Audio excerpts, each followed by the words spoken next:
sometimes, every now and then, size does matter. This is an Ithaca Mag 10 semi-automatic 10 gauge shotgun. Check this out.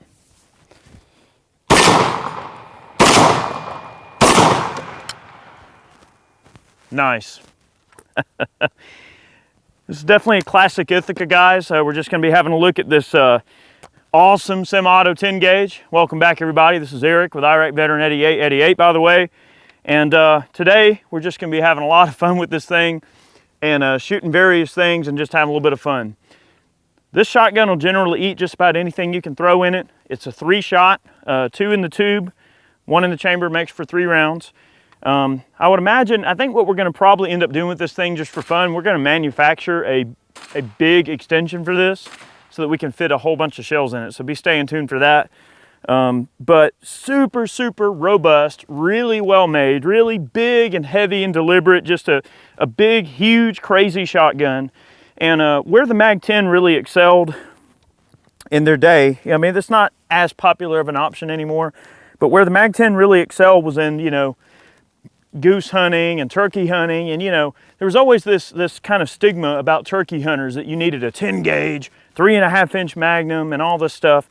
And back in the day, a lot of folks used 10 gauge for various types of upland bird hunting or various types of, you know, geese, or you're shooting turkeys and whatnot. But the technology on 12 gauge ammo has come a long way in terms of what they can do, what they can put into a 12 gauge shell, you know, changes in powders, changes in bufferants, changes in the wadding, you know, different types of shot that they're using. So with the 12 gauges, they've found that they can make 10 gauge power in a 12 gauge, but that doesn't make a 10 gauge any less fun.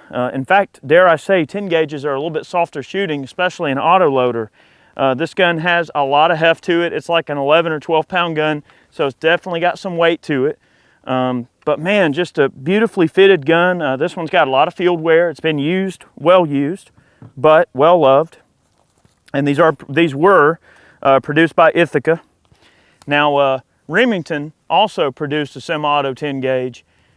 I want to say they called it the SB10 or SP10, if I remember correctly. I might have to look that up, but Remington did offer a semi-auto 10 gauge that's not unlike the Ithaca here. Okay, but the Ithaca kind of, you know, came first. Really, really cool guns. And the funny thing is every time I pick this gun up, it makes me think of Resident Evil 1, like the old artwork from the original Resident Evil, where Chris Redfield's on the cover and he's like this with a big, huge, crazy long shotgun. Like, that's what I feel like Chris Redfield every time I pick up a big old semi-auto 10 gauge like this. All right, because I'm in a real menacing mood here, son, 760 grains of lead in a 10 gauge, semi-automatic. Yeah, buddy. I'd say you're kind of like, what was that guy's name on Jumanji? Van Pelt? Van Pelt, yeah. Van Pelt, launching them slugs out of there. Whenever I'm running the Martini Henry, I feel a little bit more like Van Pelt. But you're missing your pith helmet, though. Yeah, I do need a pith. Okay. Run it. 10 gauge slugs. What you shooting? Everything. All right. Whoa.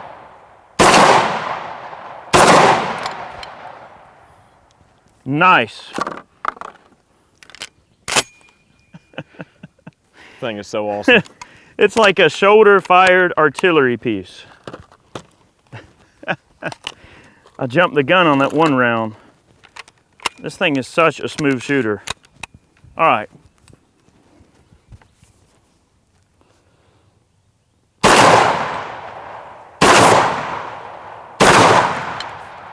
Get out of here. I'm going to save a couple of these slugs for something special that we're doing later. All right, let's go for some buckshot. All right. Federal 18 pellet double aught moving 1,100 feet per second, 3.5-inch Magnum 10 gauge buckshot.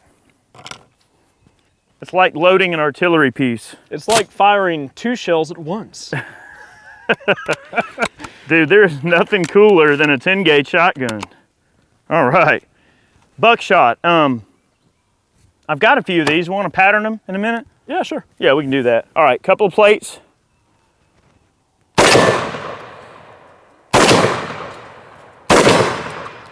Not bad, kind of slings them in there at long range a little bit. Boy, you wouldn't want to be standing down there, that's for sure. Let's see how it patterns, okay? Just gonna take 3 rounds. Ka-chunk. Very cool.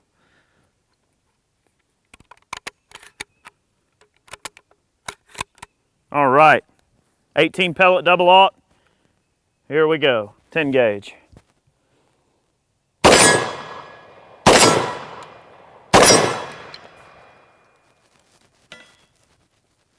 It's a lot of power going down range, guys. Awesome. Now, I've got to save my slugs for later because I got something planned for that. So we're just about out of buckshot. I got a couple of more rounds of buckshot. We'll sacrifice these. Only bad thing about 10 gauge is slugs and buckshot are very difficult to locate. And as far as I know, Federal's about the only game in town if you're wanting slugs and buckshot. Bird shot and things like that you can get. Most of it's going to be steel plated because it's intended for, upland waterfowl or, hunting purposes where they have to have non-toxic, stuff for waterfowl. But we will shoot a little bit of that as well. Okay, I got a couple of things left. Let's hit with some buckshot here. Nice. All right. Let's see, I got a little bit of this Winchester. So this is a 1 5/8 ounce load, loaded with steel shot BBs, 3.5 inches, 1,350 feet per second velocity. So we're not gonna hit the steel with this stuff, but we'll lob in at some longer range. And I'll tell you what, I'll see how fast I can run this thing. I'm gonna go for some speed. I don't know how fast this thing will cycle, but we're gonna try it.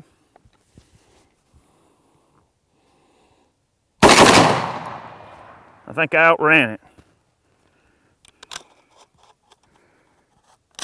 Huh?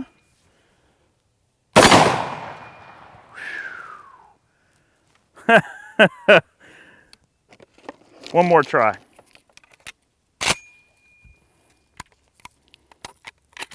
Uh-oh.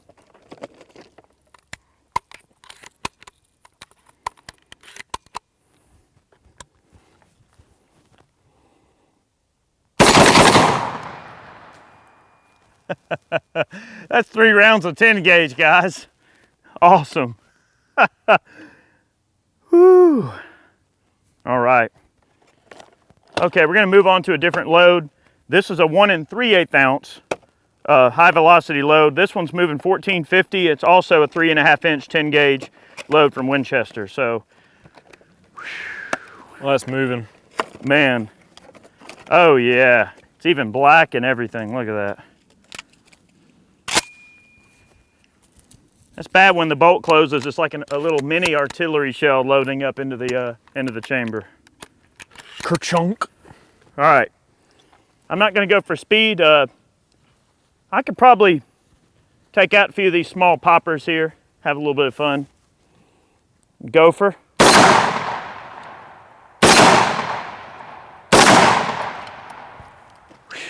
Stuff looks to have a considerable spread. It actually has a bit of a spread, but it also has considerable recoil. I'll bet. This stuff kicks pretty hard.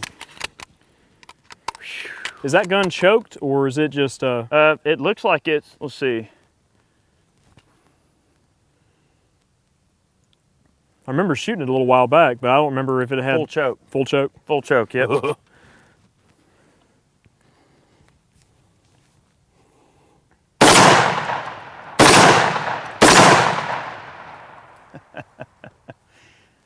All right. I think you guys get the point. That is so crazy. Little Mag 10 there. We're going to do one more thing just because we can. I think you guys may be able to see where this is going, but in case you can't, let's just get right to it. All right, one last thing, guys. I don't know why, but these watermelons just decided to get up on this table and just sit in a nice clean row for me. And I happen to have an Ithaca Mag 10 and a 10 gauge slug left. I think you see where this is going. Now, if previous experience tells me anything, this is going to be pretty gratuitous. But don't turn away, because you want to see this. All right, here we go. Mag 10, slug, Watermelons. Melones.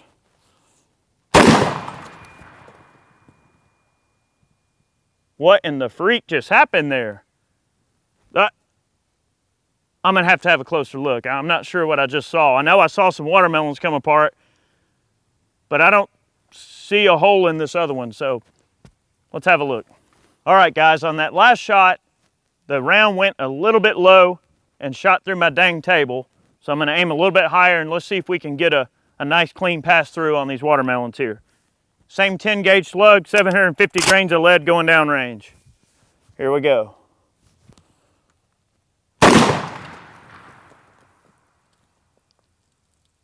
Huh. It's like it might have done the same thing. Let's have a look.